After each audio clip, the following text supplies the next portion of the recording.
طویل خاموشی کے بعد سعد نے دل کی بات کہی، جبکہ واردان نے اس کی بات پر حیرت سے سعد کو دیکھا۔ تو تمہیں ایسا کیوں لگتا ہے؟ صرف میری سبز آنکھوں کی وجہ سے؟ واردان نے مٹھیاں کستے ہوئے پوچھا۔ نہیں، میں نے تم پر انویسٹیگیشن بھی کی تھی، جس کے بعد مجھے یہ پتہ چلا کہ تم ہاشم انکل کے اڈاپٹڈ بیٹے ہو اور تمہارا اصلی نام سکندر الفاظ درانی تھا۔ سعد کو لگا تھا کہ اسے اپنا شک واردان سے بات کر کے دور کر لینا چاہیے۔ وہ بس یہ نہیں چاہتا تھا کہ یہ شک یقین میں بدلے۔ نہیں سعد، میں سکندر ضرور ہوں، لیکن یہ گینگسٹر سکندر میں نہیں ہوں۔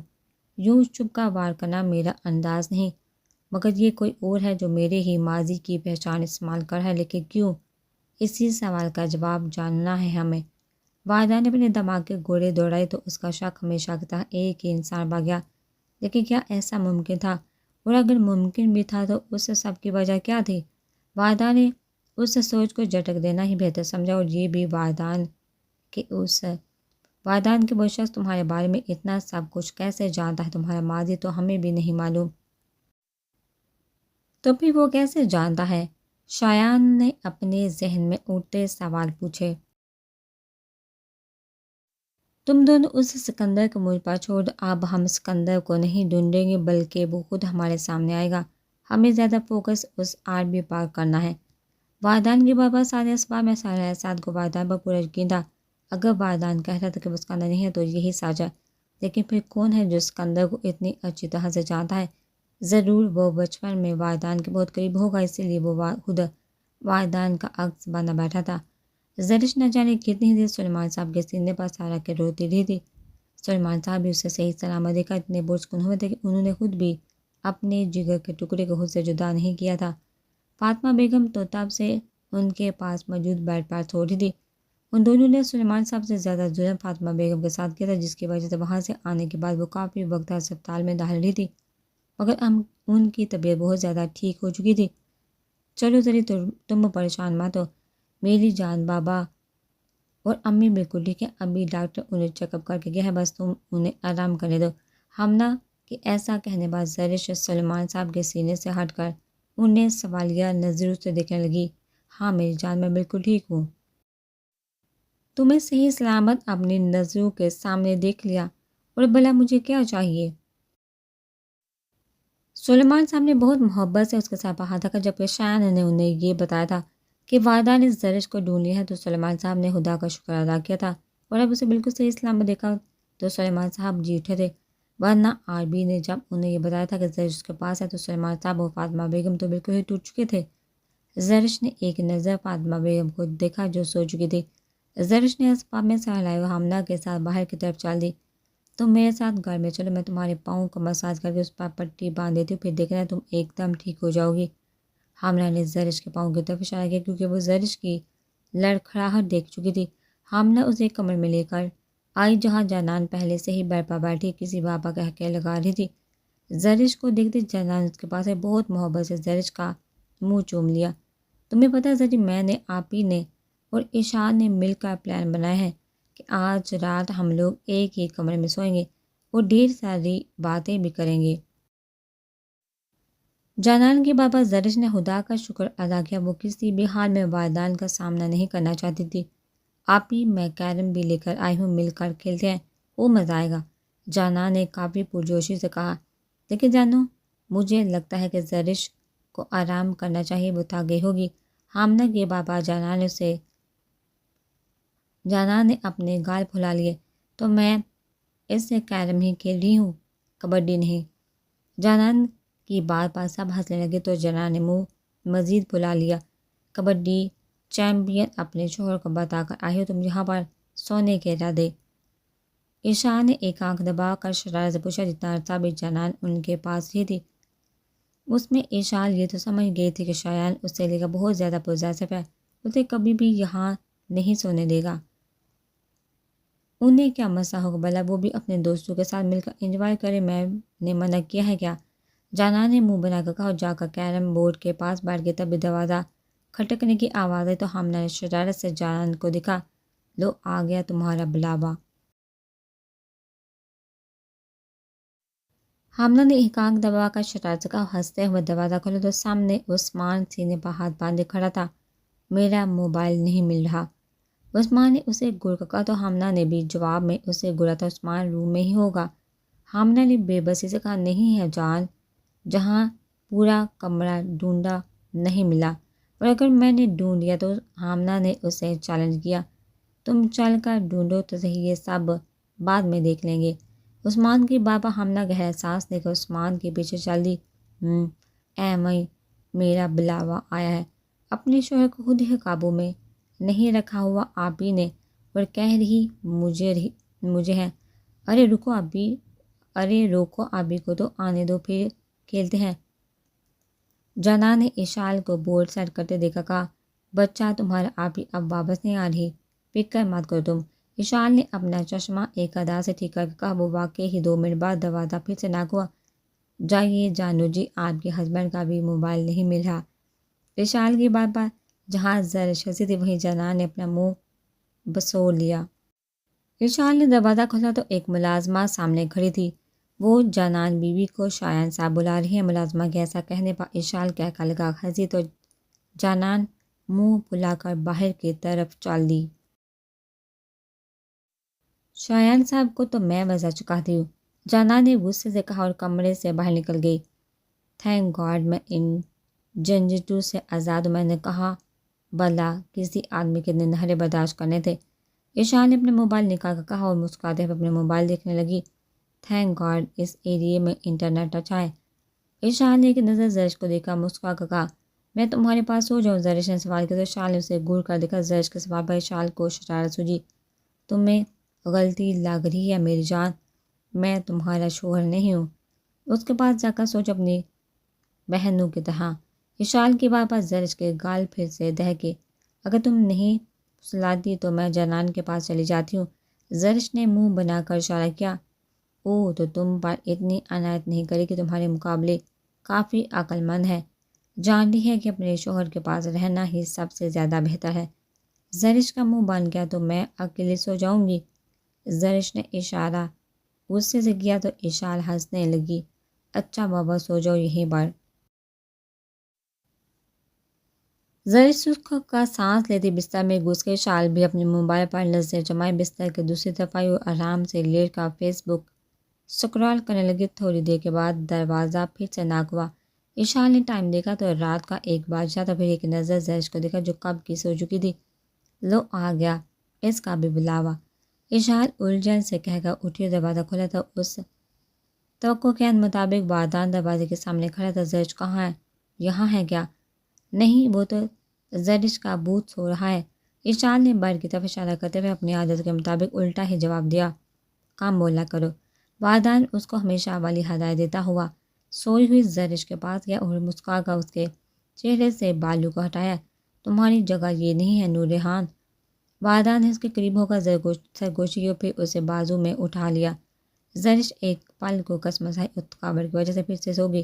وادان اس کو لے کر دروازے کی طرف بڑھا، چھال چھال کر اپنے موبائل کو سکرول کر رہی تھی۔ قسم سے پیدائشی بے شرم ہو سارے کے سارے دوست، اشال نے موبائل سے نظریں ہٹائے بغیر وادان کو بتایا۔ وادان اسے نظر انداز کرتا ہوا اپنے کمرے کی طرف چل دیا۔ کمرے میں پہنچ کر اس نے ٹانگ سے دروازہ بند کیا اور زرش کو بیڈ پر لٹا کر اسے کمبل اوڑھا کر خود بھی اس کے ساتھ ہی لیٹ گیا۔ اتنی دیر سے جو بے چینی سے کروٹیں بدل رہا تھا، اپنی متاع جان کے قریب آتے سکون سے آنکھیں موند کر سو گیا۔ آدھی رات کا وقت ہو رہا تھا اور ایک اندھیرے کمرے میں میز کے پاس چھوٹا سا لیمپ جلا کر کھڑا وہ وجود بہت غور سے اپنے سامنے موجود چیزوں اور کاغذات کو دیکھ رہا تھا۔ ان چیزوں میں کئی لوگوں کی تصویریں تھیں، جن میں وادان خان، شایان شاہ، سعد رفیق، زرش نور اور اشال دورانی کی تصویریں بھی شامل تھیں، لیکن وہ سبز آنکھیں ان سب تصویروں سے ہٹ کر ایک بچے کی تصویر پر مرکوز تھی۔ مہروتی انگلیوں نے پین پکڑ کر اس 14 سالہ بچے کی تصویر کے نیچے کچھ لکھنا شروع کیا تھا۔ رومان بلو آربی، یہ الفاظ لکھا ایک کانٹے کا نشان اس بچے کی تصویر پر بنایا گیا تھا۔ بہت جلد ملے کہ ہم آربی، اور وہ دن تمہارے اس زمین پر آخری دن ہوگا، بس ایک بار میں تمہیں ڈھونڈنے میں کامیاب ہو جاؤں۔ پھر تمہیں مجھ سے کوئی بھی نہیں بچا سکے گا۔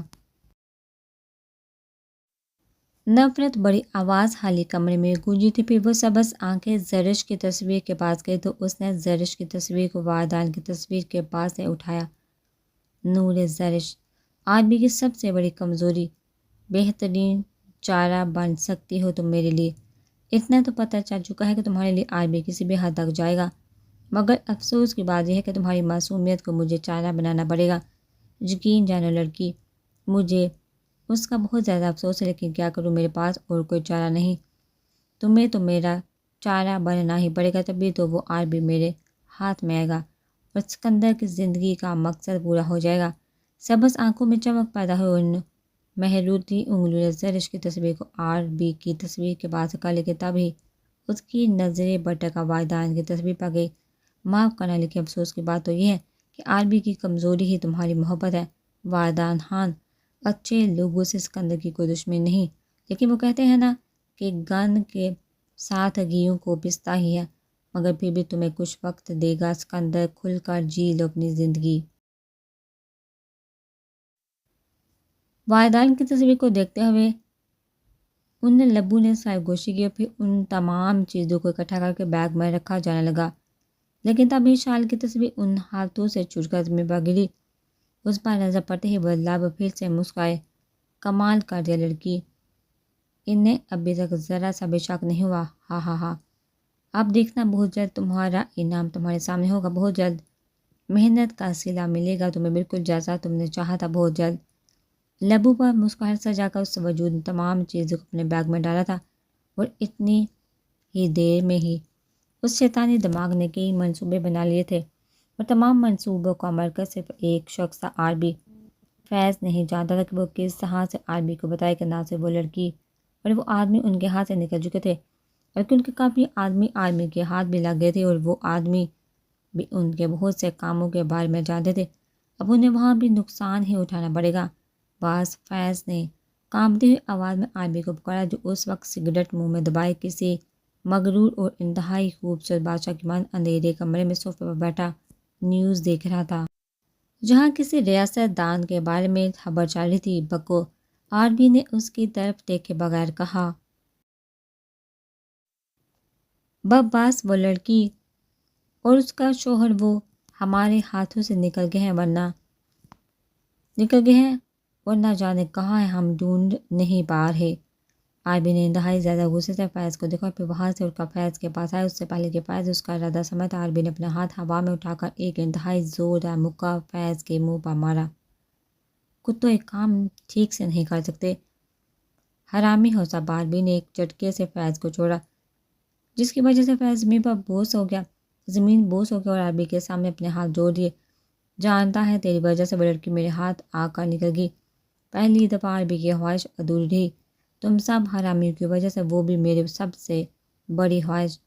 عربی غصے سے پاگل ہو رہا تھا، اتنا تو وہ پہلے ہی سمجھ چکا تھا کہ واردان خان کوئی عام سا جم کا مالک نہیں، اور اب اسے یقین ہو گیا تھا۔ عربی نے پہلے فیض کو خوب مارا، پھر اپنی گن پکڑی اور آہستہ آہستہ اس میں گولیاں ڈالنے لگا۔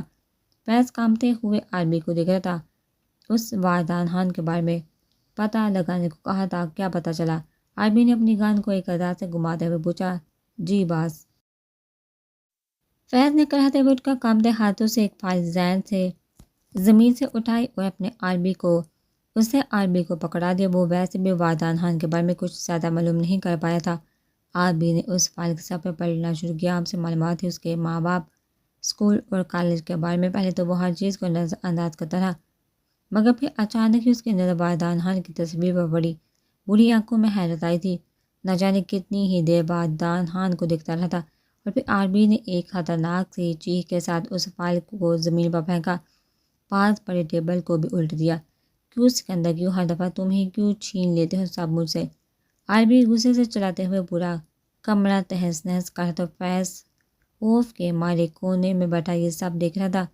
پہلے بھی سب چھین لیا مجھ سے، ماں باپ، دولت، سب تمہیں ملا، اور اب زرش میں میری محبت بھی چھین لی، کیوں؟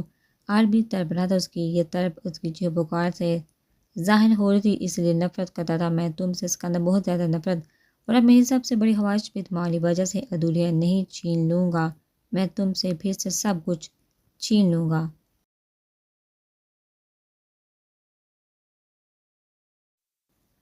عربی نے سامنے موجود LCD کو زمین پر پٹا کر توڑ دیا۔ فیض اب مکمل طور پر وہاں چھپ چکا تھا۔ وہ نہیں چاہتا تھا کہ اس وحشت کے عالم میں وہ عربی کے سامنے جائے۔ اس کا حال بھی بالکل ان جیسا ہو۔ مار دوں گا میں تمہیں سکندر، مار دوں گا۔ عربی اپنے گھٹنوں پر بیٹھ کر چلا رہا تھا۔ نفرت، بے بسی، کرب اور وحشت، کیا کچھ نہیں تھا عربی کی آواز میں۔ عربی کو ابھی بھی یاد تھا کہ وہ کیا تھا، صرف ایک کیڑا جسے کوئی دربار میں چھوڑ گیا تھا، اور اس کیڑے کا کام تھا لوگوں کے سامنے ہاتھ پھیلانا، ان سے بھیک مانگنا۔ کچھ لوگ تو بھیک دے جاتے تھے، کچھ لوگ اسے ایک کیڑا سمجھ کر دھکا دے کر خود سے دور ہٹا دیتے۔ مگر پھر الفاظ دوران آیا تھا اس بچے کی زندگی میں، بلو کی زندگی میں، جس نے اس بچے کو نہ صرف ایک گھر، ایک نام دیا، بلکہ ماں باپ کا پیار بھی دیا، وہ سب دیا جس کی اسے چاہ تھی۔ اس بلو کو رومان بنا دیا، رومان بھی ان سب کو اپنا سمجھنے لگا تھا۔ الفاظ روز رومان کو یہ احساس دلاتا تھا کہ وہ رومان کا مقروض ہے، رومان نے اس کی جان بچائی تھی، اور اسی لیے رومان تو ان کی محبت و چاہتوں پر اپنا حق جما بیٹھا تھا، ایسا حق جو صرف رومان کا تھا اور کسی کا نہیں۔ مگر پھر سکندر پیدا ہوا، اور ایک ہی پل میں اس بچے نے رومان سے وہ حق، وہ محبت، اپنے ماں باپ کا وقت سب چھین لیا۔ رومان جلتا تھا اس بچے سے، تب جلتا تھا جب شہانہ اسے اٹھا کر پیار کرتی تھی، سائی کی طرح سکندر کے ساتھ رہتی تھی ہر وقت، بس سکندر کا نام ہی ہوتا تھا ان کی زبان پر۔ رومان تب جلتا تھا جب الفاظ آنکھوں میں ریل و چاہت اور غرور لے کر سکندر کو دیکھتے تھے، اسے اپنی کل کائنات اپنا وارث کہتے تھے۔ ایسا نہیں تھا کہ رومان کو ان سے پیار نہیں تھا، مگر رومان کو پیار کا ایک حصہ نہیں چاہیے تھا۔ رومان کو تو سارے کا سارا پیار اپنے لیے چاہیے تھا۔ رومان جب سکندر کو دیکھتا تو وہ حسد کی آگ میں جلتا تھا، اور یہ حسد کی آگ بھی تو بہت بری ہوتی ہے، انسان جانتا بھی نہیں، اور یہ آگ سامنے والے کو جلانے سے پہلے اسے خود جلا دیتی ہے۔ رومان نے بہت کوشش کی تھی الفاظ کی نظروں میں سکندر سے آگے جانے کی، ہر برے کام کا الزام وہ سکندر پر لگاتا، اور خود سب سے اچھا ایک آئیڈیل بیٹا بن کر رہتا جس کے لیے سب کچھ اس کے باپ کی خواہش تھی۔ لیکن پھر بھی سکندر کو دیکھا وہ جو چمک الفاظ کی آنکھوں میں آتی تھی، وہ رومان کو دیکھا کبھی نہیں آئی، اور رومان وہ چمک چاہتا تھا، صرف اپنے لیے چاہتا تھا۔ رومان کا دل چاہتا کہ وہ سکندر کو مار دے، لیکن وہ جانتا تھا کہ ایسا کر کے الفاظ اسے بھی کبھی معاف نہیں کر پائیں گے، اسی لیے رومان نے چاہا کہ الفاظ سکندر سے نفرت کرے، لیکن یہ ناممکن تھا، سکندر کی ہر غلطی کے باوجود ناممکن تھا۔ اصل مسئلہ تو اس دن کھڑا ہوا جب شہراز صاحب کے دمکانے کے بعد الفاظ صاحب نے اپنے وکیل کو بلوایا اور اپنی ساری جائیداد سکندر کے نام کر دی، رومان کے نام ایک ریسٹورنٹ اور ایک گھر جس سے رومان آرام سے اپنی زندگی گزار سکتا تھا، مگر سکندر کی طرح عیاشی سے تو نہیں۔ اس رات رومان پوری رات روتا رہا تھا، اپنے حسد کی آگ میں جلتا رہتا۔ اسے ایسا لگتا تھا کہ سکندر اس کے سامنے کھڑا ہنسا ہے، اسے کیڑا بلا رہا ہے۔ ہاں ہاں ہاں، تو کیڑا پیدا ہوا تھا بلو، رومان بن جاؤ، کچھ بھی بن جاؤ، تو کیڑا ہی رہے گا، کیڑا ہی مرے گا، ہاں ہاں۔ رومان نے پھول پھول کر روتے اپنے کانوں پر ہاتھ رکھے تھے، اس کے حسد کی وہ آگ اور شیطان رومان کو پوری طرح سے نکل گیا تھا۔ اس حسد نے رومان کو سب سے نفرت کرنے پر مجبور کر دیا۔ الفاظ اسے شہانہ سے سب سے نفرت ہو گئی تھی، رومان کو، اور اب رومان کو بس سکندر کو روتے ہوئے دیکھنا تھا، تڑپتے ہوئے دیکھنا تھا۔ اسی لیے الفاظ صاحب کے پل بنانے کے بعد وہ 14 سالہ رومان شہراز حسن کے دفتر گیا تھا۔ کیا بات ہے بھائی، الفاظ درانی صاحب کا ناجائز آیا ہے ہمارے پاس، کیا ہی بات ہے؟ شہراز صاحب نے مسکراتے ہوئے اپنے سامنے بیٹھے رومان کو دیکھا۔ مجھے آپ سے کام تھا، رومان نے مٹھیاں کسے ہوئے کہا۔ بولے بچے، سن رہا ہوں۔ شہراز صاحب نے مہنگے سگار کا کش لگایا تھا۔ آپ بابا کو برباد کرنا چاہتے ہیں نا، کیونکہ انہوں نے آپ کی بات نہیں مانی تھی۔ میں بھی ایسا ہی چاہتا ہوں، آپ کا ساتھ بھی دوں گا، لیکن بدلے میں مجھے بھی کچھ چاہیے۔ شہراز نے حیرت سے اس بچے کو دیکھا جو اپنی عمر سے کہیں بڑا دماغ لیے وہاں بیٹھا تھا۔ ہاں بولو، آپ سکندر کو مار دیں گے، لیکن ابھی نہیں، صحیح طرح سے تڑپنے کے بعد۔ مجھے سکندر کو صحیح طرح سے تڑپتے، روتے اور پھر مرتے دیکھنا ہے۔ پھر ہی سکون ملے گا مجھے۔ رومان مٹھیاں بینچ کا دانت پیسے ہوئے بولا تھا۔ نفرت کے آثار 14 سال کے بچے کے چہرے سے جھلک رہے تھے۔ شہراز صاحب مسکرائے۔ ایک شیطان نے دوسرے شیطان کو پہچان لیا تھا، اور اگر میں تمہاری بات مانوں تو میں جیسا جیسا کہوں گا تم ویسا ہی کرو گے۔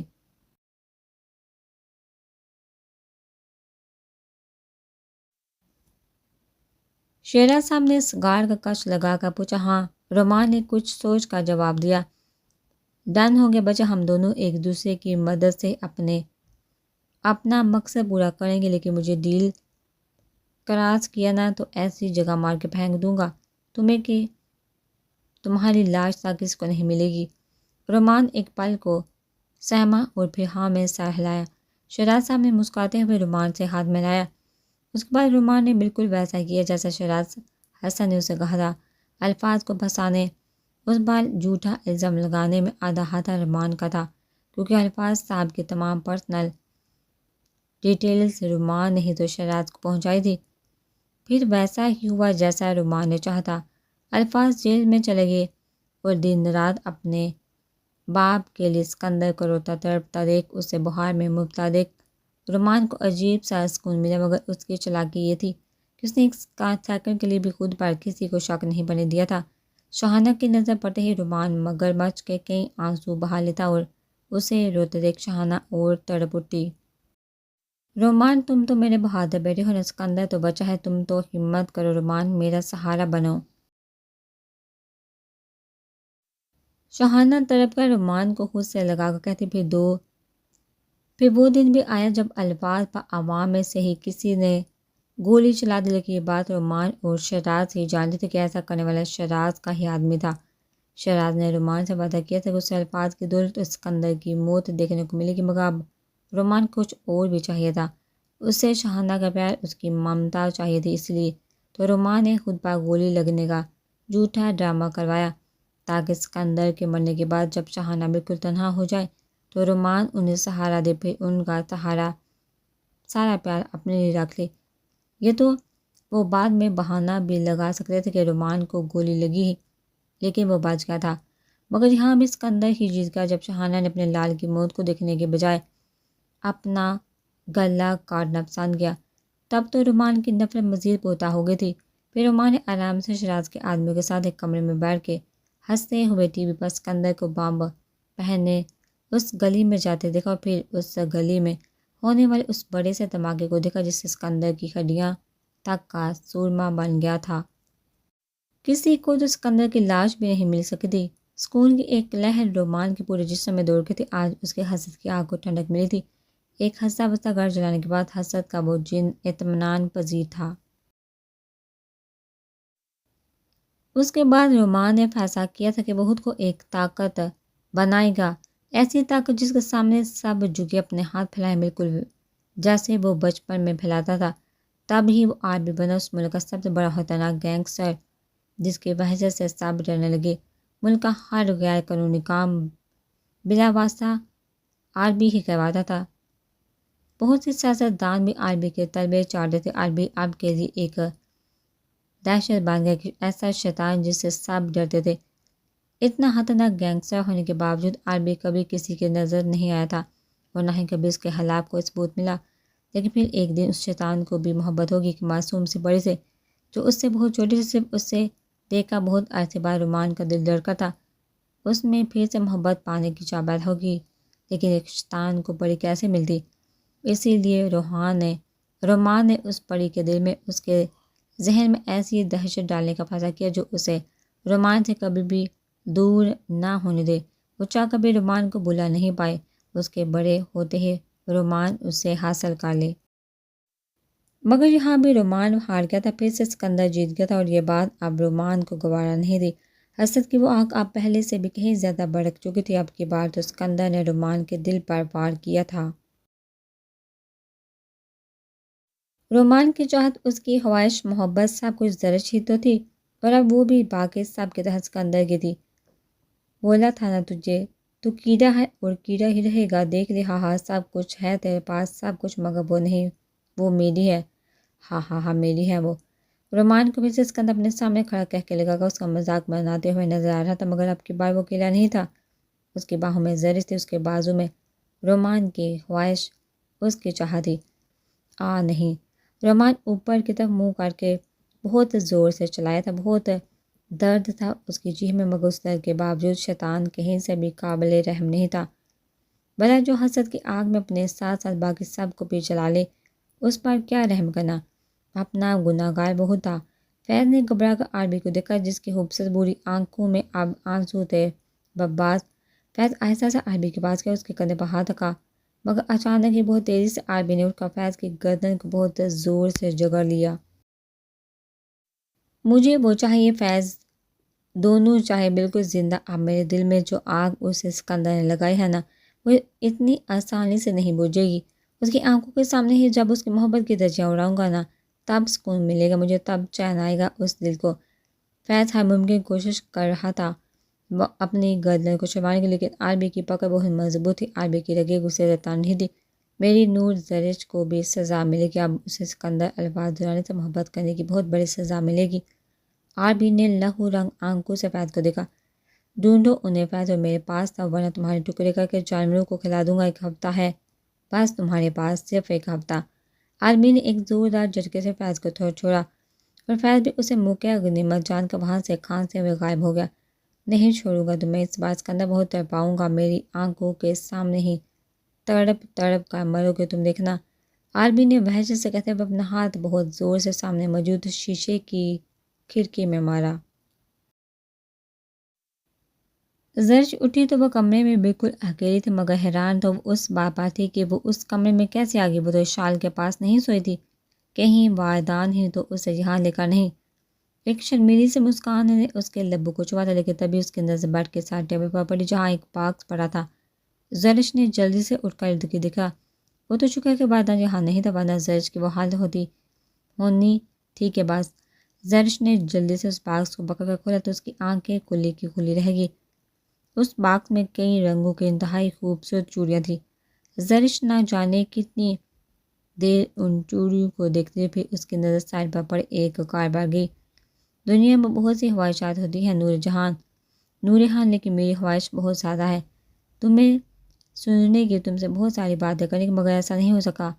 اسی لیے تمہیں یہ چوڑیاں دی ہیں، تاکہ ان کی کھنکھناہٹ سے میرے دل کے اس حصے کو سکون ملے۔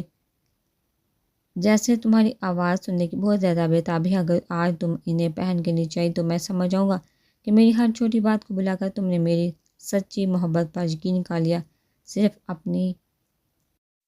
اپنی نور کا وردان۔ زرش کی آنکھوں میں آنسو تھے، لیکن پہلی دفعہ وہ آنسو خوف یا غم کے نہیں تھے۔ بہت محبت سے زرش نے ان چوڑیوں کو نکال کر اپنی نازک کلائیوں پر پہنا، اور کتنی ہی دیر مسکرا کر انہیں دیکھتی رہی۔ کیا سچ میں ان کے کھنکنے کی آواز میری زبان ہے؟ زرش نے سوچ کر اپنے ہاتھ ہلائے تو ان چوڑیوں کے کھنکنے کی آواز پر خود ہی اپنا تیزی سے دھڑکتا دل تھام کر بیٹھ گئی۔ نظریں حیا سے جھک گئی تھی، اور سرخ لبوں پر ایک شرمیلی سی مسکان تھی۔ ہو آہو آہو۔ کھانسی کی آواز پر زرش نے گھبرا کر نظریں اٹھائی تو سامنے ایشال اسے مسکراتے ہوئے دیکھ رہی تھی۔ کیا بات ہے گڑیا، میں تو یہاں تمہیں ناشتے کے لیے بلانے آئی تھی، مگر تم تو اس قدر ڈوبی ہوئی تھی سیاں جی کی یادوں میں، اور وہ بھی اتنی خوبصورتی سے۔ ایشال نے شرارت سے اس کے دہکتے گال کو چھوا تو زرش اپنا سر مزید جھکا گئی۔ اف، یہ ادائیں! شکر کرو میری جگہ سیاں جی یہاں نہیں آئے، ورنہ ابھی تو صرف یہ گال ہی لال ہوئے، ان کی حرکتوں نے تمہارا پور گلابی کر دینا تھا۔ ایشال کی بات پر زرش شرما کر اپنا چہرہ ہاتھوں میں چھپا گئی۔ You are just too cute, Eshal اتنا کہہ کر واپس چلی گئی۔ زرش نے ایک مرتبہ پھر سے شرما کر اپنی کلائیوں کو دیکھا، اور پھر اپنا منہ بسو لیا۔ میں ناراض ہوں آپ سے، اتنا زیادہ ڈانٹا تھا نا مجھے، اب اتنی آسانی سے تو نہیں مانوں گی نا؟ واردان کو ستانے کا زرش نے سوچتے ہوئے شرارت سے وہ چوڑیاں اتار کر واپس ڈبے میں رکھ دی، اور پھر خود بھی اٹھ کر فریش ہونے چلی گئی۔